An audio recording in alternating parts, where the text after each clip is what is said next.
Assalamualaikum warahmatullahi wabarakatuh. Selamat pagi kepada teman-teman semuanya bersama Tukang Pangkas. Pada pagi ini saya berkesempatan datang ke kediaman teman saya bersama Pangkas, yaitu Mas Muhammad Hasan Takir. Yang beralamat di mana, Mas? Desa Grasek, RT 1 RW 1, Kecamatan Wungu, Kabupaten Madiun. Saya ingin bertanya sedikit tentang Pangkas sampean, boleh Mas? Boleh, silakan. Awal mula Mas Awin menjadi Pangkas itu kan berapa, Mas? Tahun 2020 waktu pertengahan waktu genting-gentingnya pandemi kalau nggak salah, mulainya pandemi itu tahun 2020. Iya, sekitar bulan April kalau nggak salah, April itu. Kurang keras sedikit. Ya, kurang lebih mulai merintis usaha pangkas rambut atau haircut ini tahun 2020 bulan April kalau nggak salah, itu waktu Indonesia atau pandemi ini mulai booming di Indonesia. Itu bulan April. Dan untuk pertama kali buka Pangkas itu Mas Awin modalnya berapa? Banyak ini, modalnya banyak ini saya. Soalnya propertinya ya lumayan mahal di sini. Menurut saya lumayan mahal. Yang paling mahal Mas ya? Iya. Dan saya tahu Mas Awin itu selain Pangkas juga menjadi guru, teman-teman. Iya. Tepatnya di mana, Mas? Di SDN Grasek 03, dekatnya wisata Lembah Wilis, Desa Grasek, Kecamatan Wungu, Kabupaten Madiun, yang ownernya Bapak Haryanto. Oh, Bapak Haryanto. Iya. Mas Awin sebelum begini, dahulu mana? Menjadi guru atau tukang pangkas? Lebih ini sih, lebih duluan. Dulu sebenarnya berangkatnya bukan jadi tukang pangkas rambut. Bukan jadi pangkas rambut dulu. Ceritanya ya iseng-iseng aja sih, bisa mangkat rambut itu iseng-iseng aja. Banyak teman-teman gitu. Ternyata dulu di kampus juga banyak teman-teman yang maksudnya punya skill, punya keunikan sendiri dalam mengolah bagaimana mempercantik rambut seperti itu. Oh, seperti itu. Iya. Menarik sekali. Ya, berangkatnya juga bukan dari pangkas rambut. Dulu itu saya sebenarnya sebelum sibuk ini saya dulu terjunnya di Kemenak dulu.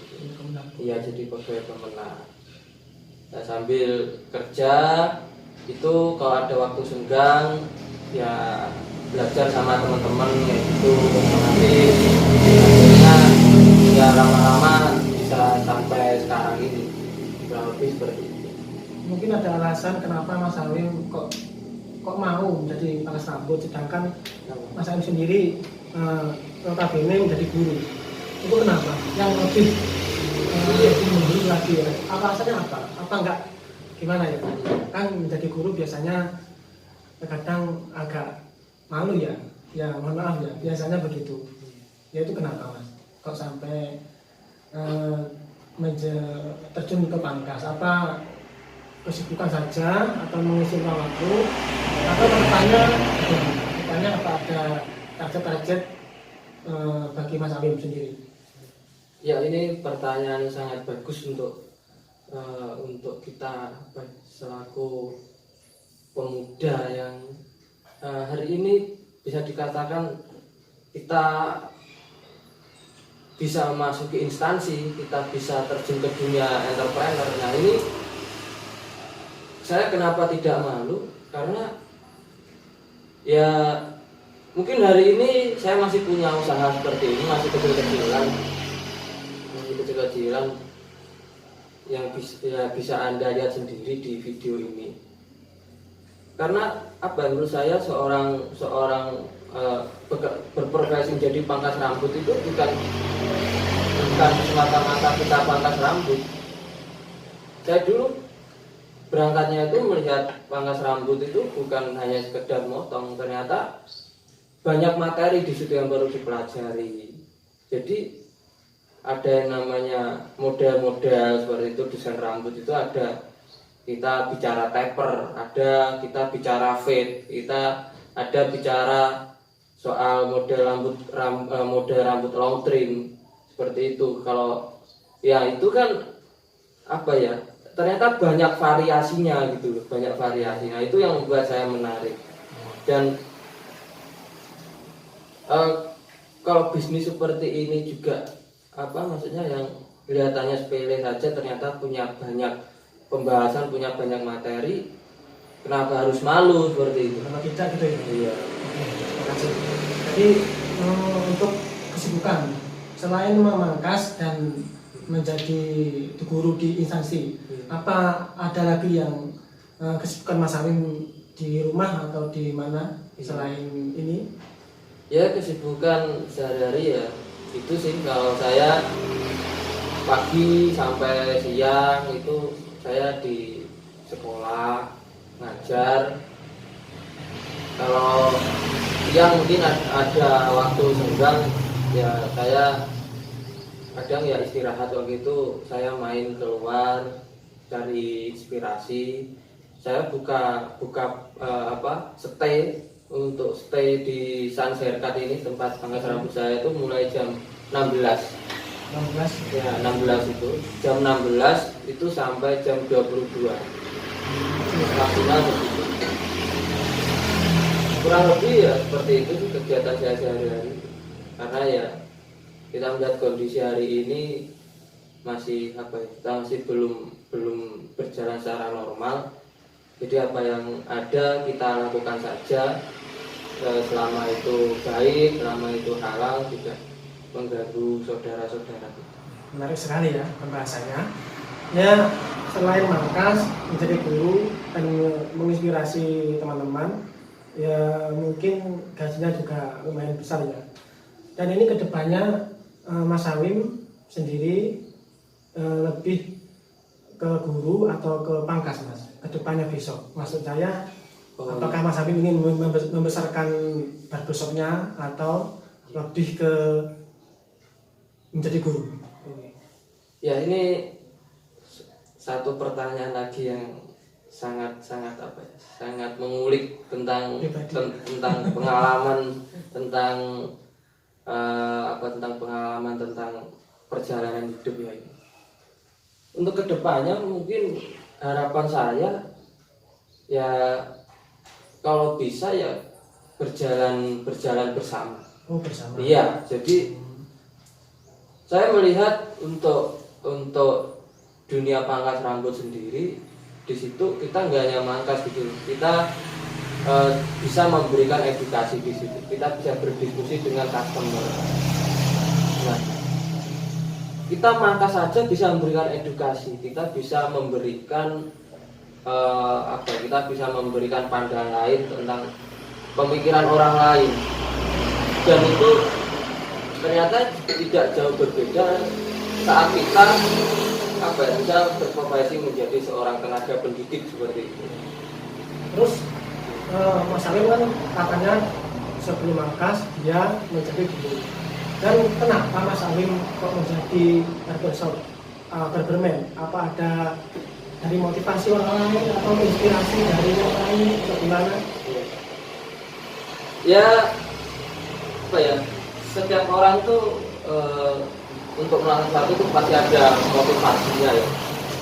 Saya untuk memulai menjadi seorang hairdresser atau seorang barberman itu, saya melihat pekerjaan menjadi seorang barberman atau hairdresser itu di luar sana sudah berkembang sangat pesat. Jadi nggak hanya potong rambut dengan desain-desain yang monoton, taruhlah model bros ya, yang cuma kayak gitu doang ya. Jadi banyak di situ perkembangan itu yang memotivasi saya. Contohnya kalau seorang yang memotivasi saya ya kok mungkin dari orang terdekat itu ya sama teman, mungkin teman. Kalau ya teman Terus mungkin untuk tingkat yang lebih profesional ya kita bisa melihat dari hairdresser yang lain seperti Jul, Bang Jule. Bisa dia toko nggak apa gimana?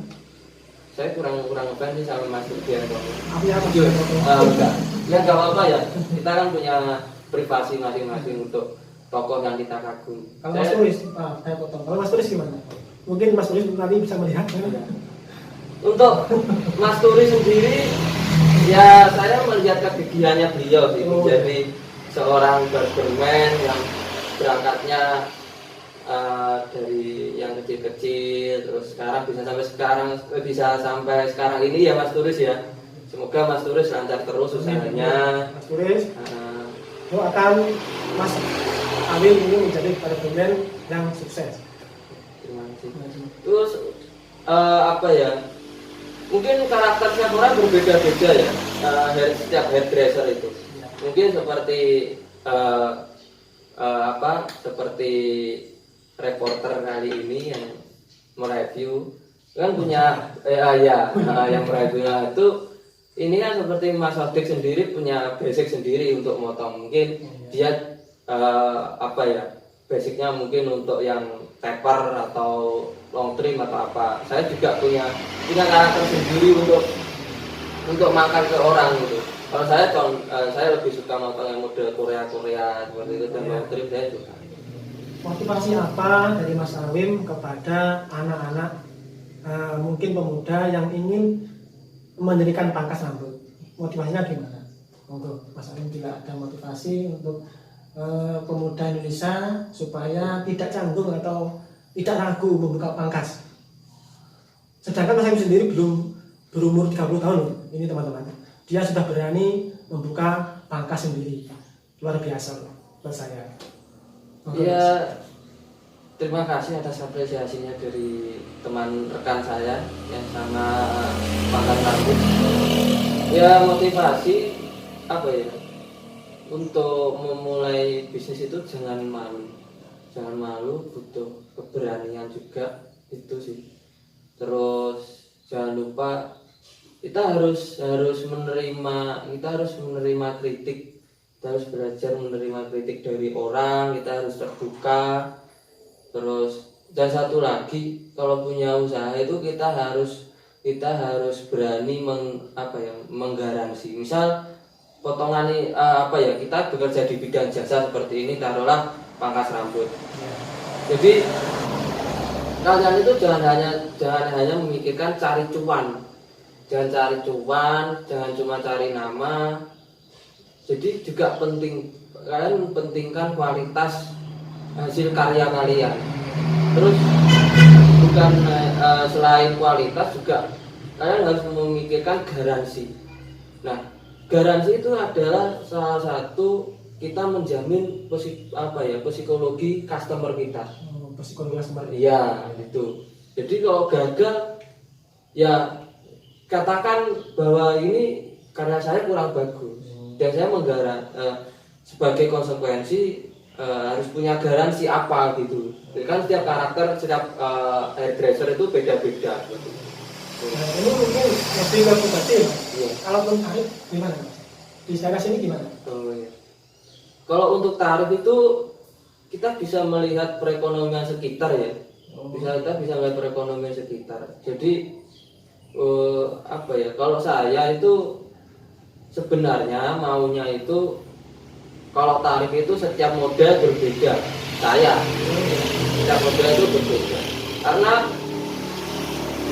kita itu datang ke sini kalau pribadi saya customer datang ke sini itu saya menjual kualitas gitu. Saya menjual kualitas, jadi ada harga, ada rupa. Iya. Jadi nggak harus sama ya. Sistem setiap orang itu tidak sama. Itu mau saya, tapi untuk sementara ini ya saya berjalan perlahan saja. Mainnya ya kita jangan terlalu bagus juga jangan terlalu jelek gitu, standar aja untuk sementara. Tapi untuk kedepannya saya tetap mengenai sebuah profesionalitas. Mungkin bisa dikatakan berapa Pak, Minimal untuk minimalnya harganya berapa? minimal pure cash-nya kalau di sini itu saya minimal 10.000. 10.000. Iya. Minimal. Iya, minimal 10.000 pure cash saya di sini. Terus ini ruangannya masih kosong. Iya. Dan kebetulan saya ada ke sini kok banyak sekali, ada almari, ada jipet. Itu sebenarnya untuk apa, Mas? Oh, Depannya. iya. Saya itu kenapa di sini ada apa ya, ada etalase, ada almari kaca seperti ini, itu saya itu berusaha menjaga kebersihan alat-alat saya. Oh, luar biasa teman-teman. Menjaga kebersihan alat-alat saya. Jadi setelah saya menggunakan alat untuk memangkas atau memotong rambut customer, itu saya bersihkan, saya masukkan etalase. Jadi tetap saya ya bukan tetap sih, saya berusaha menjaga steril itu, kebersihan. Mungkin bisa spesifik lagi, mungkin tambahan yang mungkin minyak rambut atau gimana ke depannya? Oh iya. Untuk etalase, saya punya etalase kebetulan yang lumayan besar sih di atas ini. Itu tujuannya itu untuk menjual produk yang berhubungan dengan rambut, ya bisa pomade, itu bisa bisa pomade, bisa vitamin rambut, bisa mungkin bahan pewarna rambut, seperti itu sih. Tapi itu berjalan seiringnya waktu dulu karena juga membutuhkan modal yang tidak sedikit. Nah, mungkin review kita pagi ini mungkin cukup sekian review saya, dan kepada teman-teman silakan yang dekat di daerah Ungu ya Mas, bisa datang ke bisa Kresek, Kecamatan Ungu, bisa datang ke Sans Haircut. Mungkin ingin model potong gimana Korea, ini Mas Awim bisa. Dan semoga Mas Awim bisa menginspirasi teman-teman semuanya yang mungkin ingin memulai buka pangkas di mana saja ya. Sekian dari saya, mudah-mudahan ada manfaatnya. Assalamualaikum warahmatullahi wabarakatuh.